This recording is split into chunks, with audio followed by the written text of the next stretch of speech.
Okay, leo hebu nielezee issue ya jinsi ya kunywa tangawizi. Kila siku tunazungumzia tangawizi au namna ya kuitumia tangawizi kama sehemu ya mlo. Tunaelewa kwamba tangawizi inafaa kwenye kila sahani ya chakula, kwa maana kwamba inafaa kwenye vyakula mbalimbali. Tangawizi unaweza ukaitumia kwenye nyama, tangawizi unaitumia kwenye maharage, kwenye nini, kwenye chai, kwenye almost kila kitu tangawizi inafaa.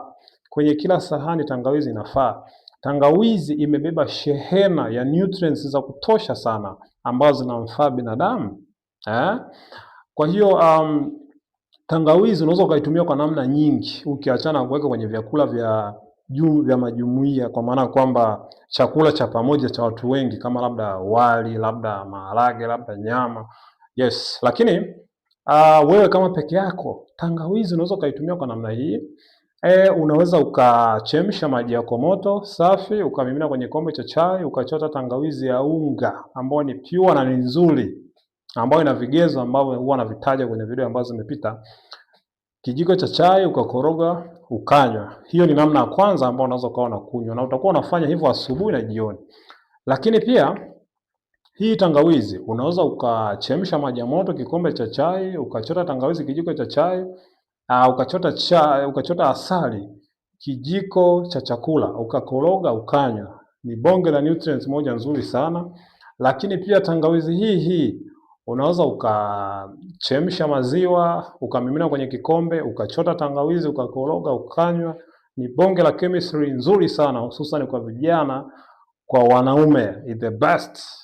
Lakini pia unaweza ukachemsha maji yako moto, ukaweka kwenye kikombe cha chai, ukachukua kipande cha limao au vipande viwili, inategemea na ukubwa wa limao, ukakamlia, ukachukua tangawizi, ukakoroga, ukanywa, ukafanya ndio siku yako asubuhi na jioni.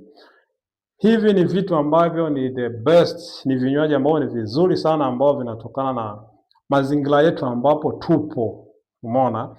Na muda wa kunywa, hakikisha ni ule muda ambao unaamka asubuhi. In case unaamka saa 12, ukiamka tule saa 12, pata kikombe chako tukufu ambacho kina hii chemistry ya tangawizi, utafurahia sana. Lakini ukinywa hii labda saa 12, breakfast upate labda saa 2 au saa 1:30, inakuwa the best sana sana sana. Utapata impact nzuri sana kwenye afya. Lakini na jioni ni hivyo hivyo. Yes, kwa hiyo bana, hiyo ni namna nzuri ambao unaweza ukaitumia ili uweze kunywa tangawizi au uweze kuitumia tangawizi. Sawa? Asanteni sana.